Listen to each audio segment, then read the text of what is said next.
Guys, we're back for another exciting episode of the Hashtag Wednesday Match Play. And tonight we got something special for you because, I'm trying to find more and more golf professionals, and not just teaching professionals, but actual touring professionals to get on the show. And tonight's guest, granted the fact that he was born in 1995, which is disgusting because that makes me an old man, but nevertheless, he is a heck of a golfer, and he has a connection to I'm going to call it my home of Scottsdale, Phoenix, Tempe, Arizona. So I'm excited tonight because I've got a lot of questions, but I'm going to do an episode in a couple of weeks where I just stop at, no questions from me. It's just going to be all from Eat Sleep Golf because I have 12 questions for Eat Sleep Golf. So I hope you're ready because we have Jared Dutoit from Golf Canada, and I feel bad calling it Golf Canada because he's from a lot of stuff. He's from ASU. He graduated last year. He's Golf Canada. He's got he's playing on the McKenzie Tour. He's played in some PGA Tour events. Like, the dude's dialed in, right? So we're going to learn a lot about him, and versus me trying to give the elevator pitch of who he is. And quite frankly, this has been a long time coming.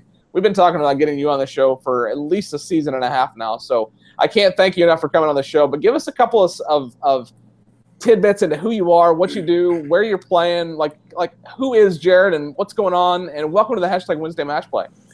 Yeah, well, thank you very much. Definitely excited to be here. It's like you said, it's been a long time coming, so very excited. But first of all, Canadian born in Calgary, lived there till I was 8, and then moved to this small little ski/hockey/golf town it's called Kimberley, BC, and just grew up playing golf there, and wasn't golf wasn't really on the radar ever. It was always kind of hockey, growing up in a small kind of old school blue collar town. And, it's funny, like when you look back at like my goal sets when I was like 15, it was playing the NHL. But, I kind of didn't grow. All my buddies grew. I was a little late. I wasn't progressing at the rate that you should if you're trying to play hockey. So, then started really getting into golf and really loved it. So, started playing better my senior year of high school, went to University of Idaho for 2 years, loved it there. But when the opportunity came up to transfer to Arizona State, I jumped all over it, and now we're here. Well, ASU is not a bad program, and I spent 5 years in Scottsdale, Phoenix, and I absolutely loved everything about it. And there is, I guess you could say, a lot of golf in Scottsdale, Phoenix. I live in Naples, Florida now, so it's very similar, right? Every block is a new golf course. But I'm curious. Now, I work for Troon, so I'm biased to courses like Ak-Chin, Southern Dunes, Troon North. Whirlwind and Ak-Chin shared. One was my summer home course and one was my winter home course because I love both of those golf courses so much. I like Papago, too. Like, Papago is an incredible facility. Their old GM, Jesus Martinez, has been on this show twice now. What's some of your favorite golf in the area? And feel free to say Troon properties if you Yeah, totally. We're definitely pretty lucky. We get to play kind of a ton of different courses throughout the area. And like you said, there's so many and so many good ones. But True North is a good one. I'm playing my web.com Q School first stage at Southern Dunes. And I won my first college event out there, back when I was still at Idaho. So a lot of good memories there. I like that place a lot. And then is Whirlwind's a Troon, isn't it? Yes, it is. Yeah, and I played college events there, and that's actually where final stage is this year. So, definitely a lot of good ones. And, it seems like every course down here is true. And so, they got some real good ones. We have our finger definitely on the pulse of golf, and that's where our corporate office is in Scottsdale. So it makes sense. But we're starting to grow. We're in 36 states and 32 countries. So we've got a pretty big footprint worldwide. So. Now, the team at Eat Sleep Golf that presents the Hashtag Wednesday Match Play always sends a bunch of questions. So let's just get started. Can you give us an overview of your golf journey from where you got started playing competitive and to where you are today? Now, hockey was a part of that. And, hockey has got, it's not the same, but it's similar in terms of the motion, at least. So what's your journey been like from the beginning to where you are today? Yeah, totally. So I got into golf. So when we moved into Kimberley, I never played a lot of golf when I was in Calgary when I was younger. I don't know, we weren't really close to many golf courses really. And, my parents didn't golf either. So, didn't really have the opportunity to get into it really young. But, basically as soon as we moved to Kimberley, we were new to the area. My parents didn't really know anybody. And, so they kind of, took it amongst themselves to socialize basically, and we're thinking of different ways of going about it. So, one of the best ways they thought about doing it was enrolling us in any sport possible, and one of those was golf. So, we had this little family membership at the Kimberley Golf Course. And yeah, my brother and I, he's a year younger than me, would just go and, they drop us off in the summertime real early and pick us up real late. And, we'd play a ton. Not only that, but we'd just beat balls and, hit a ton of shots and chip and putt and play for quarters. And, I think golf balls was the currency back then. We'd play for a Pro V if a kid found a Pro V or something like that. So, but yeah, really started getting into it. And, hockey and golf work so well seasonally, right? Basically as soon as hockey season ends, it's springtime, and, the courses start looking a lot better. So, it kind of went hand in hand. And like I said earlier, my passion for hockey was always there. And, but, it started fading as I was kind of going through my, mid-teens, 15, 16. And then I really started getting into golf. And, I really did love the individual aspect of everything, and very much kind of getting the results you kind of put in work-wise. So, really, really liked it. But, when I was 16, 17, I still wasn't very good by any means. I was, a decent local kid, but, was still overshadowed by, a ton of kids in BC, Alberta, and, the rest of Canada. But, basically as soon as I got to college, the gears kind of switched. I had a good golf coach who really helped me. And, I definitely got a lot better, a lot quicker, being exposed to and devoted to just one sport. And then I took the opportunity to go to Arizona State, and obviously really enjoyed it. I had John Rahm as a teammate for 1 year, and a really good team. We had Max Rutloff as well. You've seen his name everywhere, I'm sure. And really, really took my game from, good to pretty good. And then my senior year, took another step up. So, just, I guess you could say just kind of climbed the ladder, throughout the ranks, and, just really enjoyed the whole process. So John has played in some tour events. He's won some tour events. The dude's he's having a pretty good year, I'd say. So you've played in some tour events. What's that process like? And have you enjoyed that experience? And who have you played with? And kind of just talk about what it's like teeing it up in a PGA Tour event. Yeah, no, it's super cool. I remember, so my first PGA Tour event was the Canadian Open in 2016. And, I was playing as an amateur. I was on the Golf Canada amateur team. That's how I kind of got a spot into the event, because they help run the event. So, got a spot, and I was just, super excited to just be there. And then, obviously things kind of went my way. I had a really good week and got to play with some awesome guys. Ricky Barnes was the guy I played with on Saturday, and then I had Brant Snedeker on the final round on Sunday. And, just had a blast. And, what I realized is, they're just real people that are really talented. They're like, when you're a kid, you just think they're these golf robots that, don't miss. But when you're actually inside the ropes and getting to play with the guys, you realize that, they're just real guys that are great at what they do. That's awesome. What a cool experience. I've had the chance to meet Brant a few times, and you're right. They're normal people. Like, they're just like, they're not superheroes. They put their pants on one leg at a time. Like, they just happen to be really, really good at golf. So how did you get connected with Golf Canada? That's obviously a big part of who you are and their development team. And what was that experience like for you as an amateur golfer? Yeah. So, like I said, I wasn't great junior, so I was never really, I don't think, looked at by the Canadian development team. So I kind of had a late start, and after my freshman year of college, I thought I had a decent shot of making the team, and unfortunately, I didn't make it, and I think it kind of motivated me to make it the next year, and took that step and really improved my game. And when I got the call in that October that I made the team, I was very excited because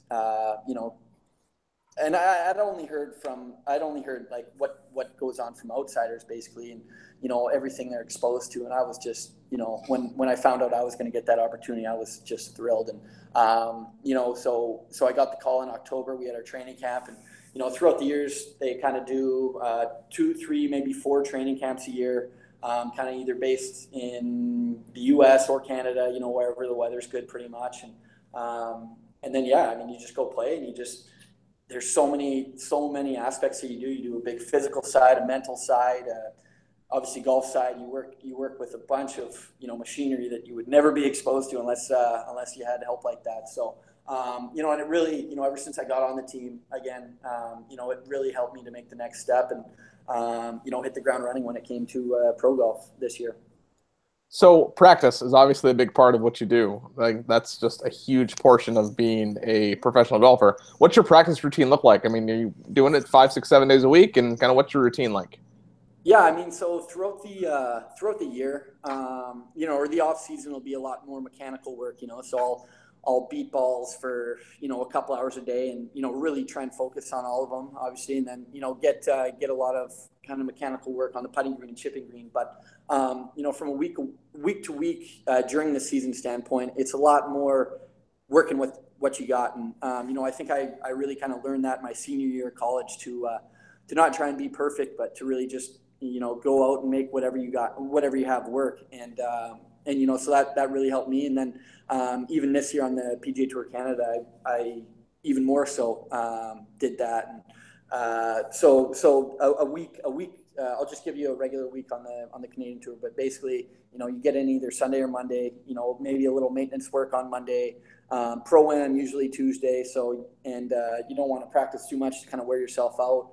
And then a pretty light day on Wednesday is kind of what I like to hit the ground running on Thursday. But yeah, I mean, like I said, I'm learning, and a lot of the time I'm learning less is more, at least for a guy like me. So keeping it pretty light, couple days ahead of the tournament is pretty key for me. Very cool. So you posted this on Twitter last week. My last 3 rounds of golf have been 82, 61, 72. First off, that's nice to know that you're human, that you can shoot in the 80s just like I can. So where did you shoot 61? And like, what was that round like? Like, my God, that's pretty impressive, man. Yeah, no. So it was pretty cool. So it was the first round of the PGA Tour Canada tournament championship, and I just kind of caught lightning in a bottle. And the funny thing is, I mean, when you play like a really good round, it doesn't even feel like that good. It just feels like kind of what you're supposed to do. And then, you come back the next day and it's just not there. And it's like, oh, where'd that go, kind of thing. But yeah, no. So open with a 61. I think I was in the lead by a couple, and then yeah, followed up with a 72 to kind of take every positive step that I made and kind of throw it out the door. So how gross is that you shoot 61 and you're only in the lead by a couple? Yeah. Oh, yeah. I know. It was. I mean, just the quality of fields, and like I said, I learned that this year. But the fields are just so deep. I mean, you just can't shoot even par. Yeah. Like, you shoot even par, and you're losing 5, 6 shots to the field, kind of thing. So, or at least 4, and on that golf course anyway. But yeah, I mean, it's It's good, and that's the Canadian Tour. The Webb's a step up, and the PGA is an even bigger step up. So, I guess I'm really gonna have to figure it out if I want to get there. So you were named Canadian Player of the Year. What does that mean to you? Who votes on that? Like, how'd you get that? Like, that's pretty cool too. Also impressive. So basically, it's decided on just the money list for the full year of the Canadian Tour. So, there's 15, 20 Canadians throughout the year that played. There's that kind of incentive. So they have that incentive every week for the low Canadian Player of the Week, and then they have that kind of grand prize at the end, Canadian Player of the Year. So, fortunately, I was kind of able to win that. I guess I was pretty consistent all year when it came to finishing, 20th, 30th or whatever, but, wasn't kind of able to make that jump, but, I guess it was enough. So it was pretty good. ASU, obviously that's a competitive golf program. They have a fantastic coach. I mean, you mentioned John Rahm and the guys. I mean, Mickelson is not Phil, but his brother is the coach. Like, you got a solid foundation there. Probably one of the better, if not the best program in the country. So what was that experience like, top to bottom, playing for such a competitive program? And what made you decide to go there? Like, was that on your radar? Or did they come to you? Kind of what that look like? Yeah, so when I was thinking about transferring, I had kind of a couple different offers at different places. I guess after I decided I was going to transfer, I had opportunities, and then there's a couple different schools in the mix, and there's some in the Pacific Northwest. There's one in Texas, and then Arizona State as well. So I looked at all of them pretty fairly, and I think one of the biggest things for me, there's obviously a couple big things. One, I mean, great coach being Tim Mickelson at the time, and then a stud like John Rahm, who was number one man in the world at the time, and was just a world beater in college, right? So I thought I could kind of just pick his ear off basically, and try and learn that way, and then another reason as well is my parents had kind of ties to Scottsdale. They had a little condo that was only 15, 20 minutes from campus. So it was kind of a no-brainer for me. And yeah, I mean, obviously no regrets looking back. That's awesome. Well, if you still talk to John, let him know, and or Mickelson. I'd love to get both of them on the show. Let's just do like a month of just ASU, students and or coaches. That'd be cool. Yeah. So there's a lot of golf courses in obviously Scottsdale, but also in the country, both U.S. and Canada. What is your favorite course in Canada, and what is your favorite course in the United States? Whew, that's a tough one. I'd probably say my favorite course to play in the U.S. would be Paso Tiempo in Santa Cruz. It's an Alistair McKenzie, and just one of those courses that I think I could play for the rest of my life and just not get bored. It was just kind of one of those, and so I would say that's my favorite, and then favorite in Canada. Wow. Blame Eat Sleep Golf, the Canadian sponsor, for asking this question. Yeah, I mean, I played the National Golf Club of Canada. That's actually where I shot that 82 that you talked about. But just probably the most pure golf experience, one of them that I've ever experienced in the just from a strictly golf experience standpoint. So I'd probably have to go there. I mean, you really put me on the spot. I'm probably forgetting a couple, but yeah, that's the one that's jumping to mind right now. Maybe that's awesome. Recent standpoint. So you're still looking for that first PGA Tour win, and I'm curious when you get it, because you're gonna, it's just a matter of when. When you get it, what's that celebration like? Like, you don't know yet until it happens, right? But what is that? What would that mean to you as a player from where you've come from to getting? I mean, you're so young, but to get to that point, and kind of, what's that going to look like for you? Do you have any idea? Have you planned it out, like what you're going to say or what you're going to do? No, I mean, I don't know, just the way I am and kind of the way I've been taught. I guess, and this is going to be a pretty vanilla answer, but I'm just more or less focused on trying to get there, get in the mix, I guess. And when good things happen, then then I guess I'll think of them on the top of my head there. But if I can get to that position where I can be a winner, then I'm sure the celebration will come naturally. That's awesome. Any sponsors? Like, do you have any logos on your bag? Or are you looking to work with anybody, or what's that look like for you? Yeah, so I have Titleist FootJoy is my equipment sponsor. I wear FootJoy clothing and play Titleist golf clubs, and then I have MNP, which is it's a Canadian accounting firm. Just kind of all over Canada. They're in a lot of markets, and so that's on my chest, and then yeah, that's it for now, and hopefully some more coming up eventually, but you never know. I'm very happy, obviously, with my sponsors. So that's a couple of good ones, that's for sure. Yeah. So this year, I don't like the way that the PGA Tour year now is like the wraparound season. It's like it never ends, which is okay. But if Tiger's not playing, I'm not watching, so it doesn't really matter for me personally. But what are your goals over the next year and a half? What are you working on with your game, and what do you see your next kind of big goals of accomplishing? Yeah, so I'm going to web.com Q school this year. So obviously the goal would be to be a full-time member on the web.com next year, and I feel like that's pretty realistic. It just comes down to playing well at the right times, and so that'd be the goal for next year. And if I can play well there, then and then I'm with the big boys. But just like I said, I'm very process focused right now, and so if I just keep doing the right things, I like my chance of getting to the web.com tour, and keep doing them there, and I like my chance of getting on the PGA Tour. So yeah, I mean, just take it slow and see where it takes me, I guess. My buddy Wesley Bryan was on the web.com, and now look at him. So he Totally. was in the news last week. He played a round of golf in like 80 I minutes or saw. something. It was absurd. Like, it was so funny to like watch him. Like, he hits a shot and he runs. Like, he Yeah. knew he wasn't going to win the golf tournament by any means, but it was fun Yeah. to see. But Totally. so who's your swing coach? Who are you working with? So on the Canadian national team, we have our coach, and it's Derek Ingram, and that's who my swing coach is. I mean, I never really had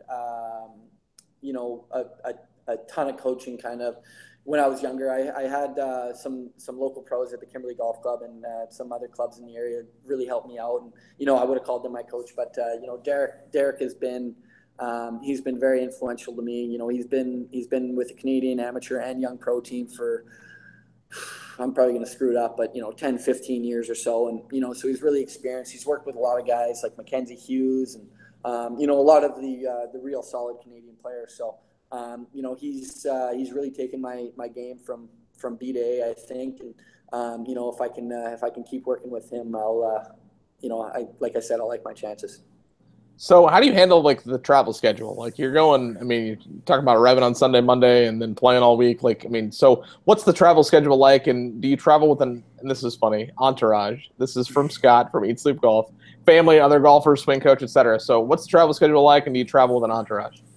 Yeah, so first couple weeks on the Canadian tour, I was actually pretty lucky because my brother, who's a year younger than me, is also a good golfer. He plays at a school in Canada. Um, he was my caddy for the first, I think, 8 weeks on the Canadian tour. So we were kind of going everywhere together, and it was awesome because we get along really well. And like I said, he knows his stuff, so he was great to have on the bag. And but then I've got a couple buddies out there. The one that kind of comes to mind above all is Aaron Cockrell, who's on the Canadian tour. He was kind of my roommate in college at Idaho, and when he's down in Phoenix, kind of preparing, he's my roommate down here as well. So stayed with him quite a bit, and just a couple other guys. A lot of the Golf Canada players are out there. And so it's pretty easy to kind of find somebody to split a room with, or split a billet with, or split a rental car with. So but yeah, that's kind of the rundown of that. No, I mean, the swing coach will show up. He probably came to 2, maybe 3 events kind of throughout the year to just kind of do some prep work on early in the week, and then and then would take off kind of on the Wednesday, Thursday, or whatever. But yeah, mostly, I mean, kind of amongst different players, or like I said, my brother. So, total side question. I have to know, where are you? Because you got ping stuff behind you, like, for Yeah. days. Like, So I'm in like the ASU Golf Wall of Fame. So there's all these plaques behind me that you can see that are just all Americans in the past. So you look to your right and see Phil Mickelson on there. You got Paul Casey, Pat Perez is somewhere, and Pat still lives in Scottsdale, by the way. I don't know if you see him or if you know him at all, but that dude is the reason why they stopped allowing you to hit drivers at Top Golf at Talking Stick. I don't know if you know that. But he was hitting balls so far, so hard, he was hitting cars in the parking lot of Talking Stick, and they stopped the drivers. Wow, Can't make that up. I did not know that, but yeah, no, I've been fortunate enough to meet Pat a few times, and a lot of the other alumni, and they're very involved kind of in the program, and I think a pretty big key reason why the program's still having a lot of success.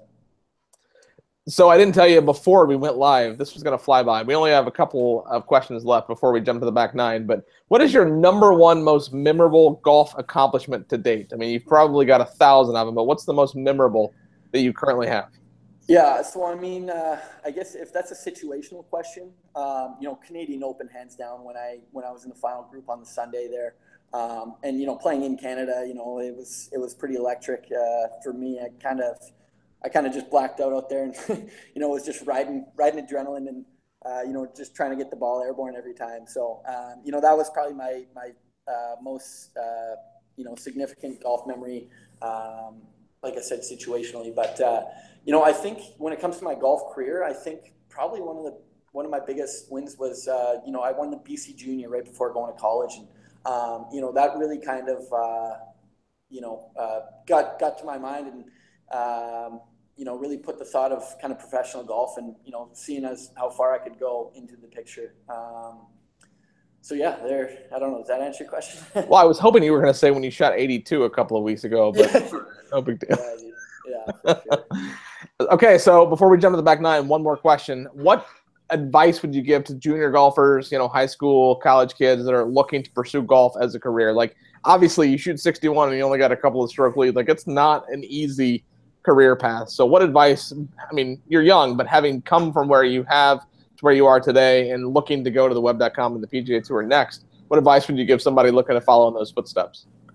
Yeah, I mean, I think the biggest thing for me and was just making sure that I had fun with everything. I was very lucky that, my parents were very involved, but, they weren't overbearing by any means. They'd just drop us off at the course and we'd go out and have fun. And, I just really enjoyed how to not only play the game, but just have fun with the game and compete and, kind of do everything that I could. Not only have fun, but to try and beat the guy that I was playing against. Right. So, I think that was the biggest thing for me. And another thing as well is, golf's such a game of, I feel like there's so many lows and not many highs, you're only going to win, 90% of the time, right? Or 99 or whatever it is, right? Or 1% of the time, the opposite of that, sorry.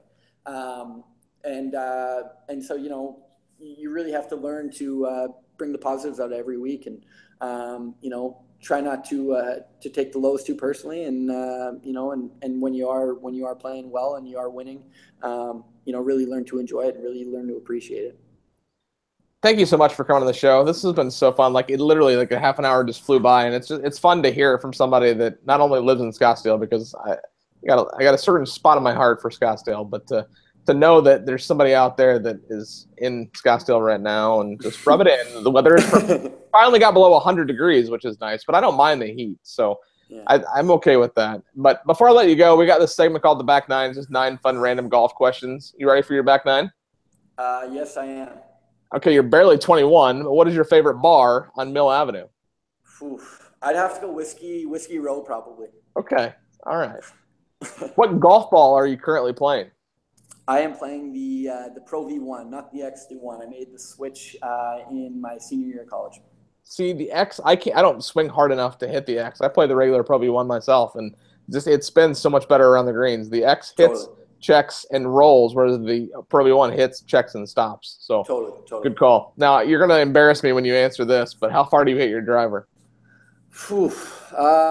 When it's dry, I'm kind of a low ball hitter. So, when it's dry, I can get it out to, 300, 310 pretty comfortably. But, when it's all carry, I probably just, like 275, 280 kind of thing. That's disgusting. Like I said, I assume you have, but have you ever had an ace? And if so, how many?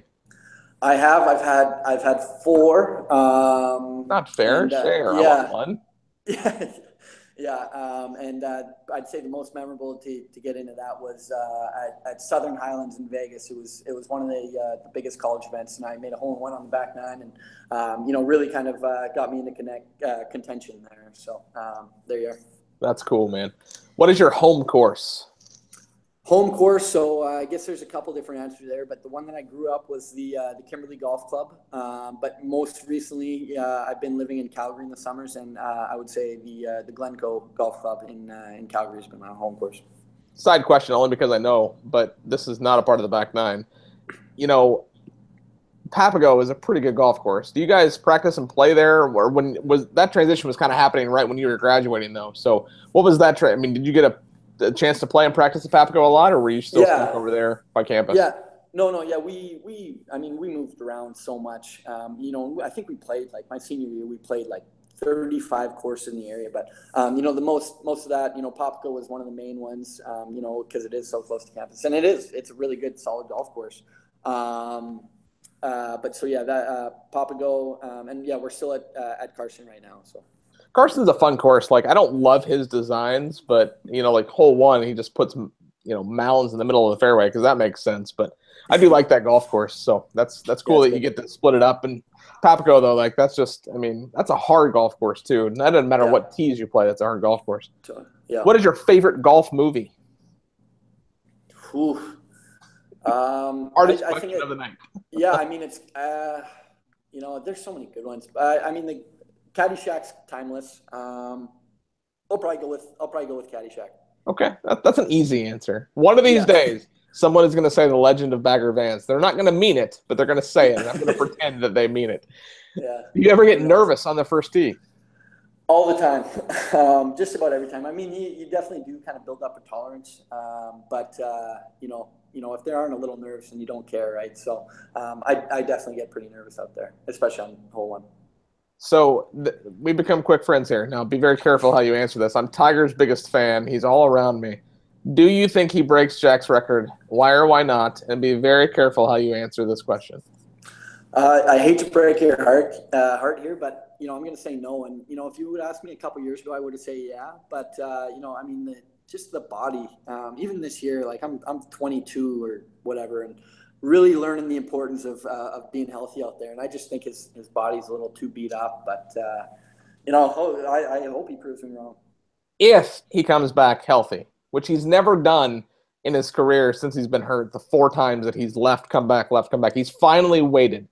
If he comes back healthy, does that change your answer? Yes. Good answer. I like that. Hey, and your final question of your hashtag Wednesday match play is, what's next, man? I mean, you're young, you're just getting started. I mean, obviously playing and winning golf tournaments and trying to get to the PGA Tour, but what's in the immediate future for you and your career? Immediate future is, doing all I can to play the web.com next year. So like I said, I mean, I got web Q school coming up next week. So, really excited for that. And, hopefully I can ride that out to a full web.com tour card next year. So. That's awesome. Well, hey, thank you so much for coming on the show. It's been fun. It's been a long time coming. It was great to get to know more about you. I'll make sure I ping the GM at Southern Dunes. He's a good friend of mine to find out how you do and to make sure that he sets up the golf course just for you, because I want to make sure that you get onto the web.com next year. So please stay in touch, too. I followed you on Twitter, so please stay in touch there. This episode of the hashtag Wednesday Match Play is going to be on iTunes and Google Play tomorrow via podcast. It's going to be shared to Facebook and Twitter and Google Plus and all over the place, so no problem finding this. As always, on the hashtag Wednesday Match Plays, you have to remember to eat, sleep, golf.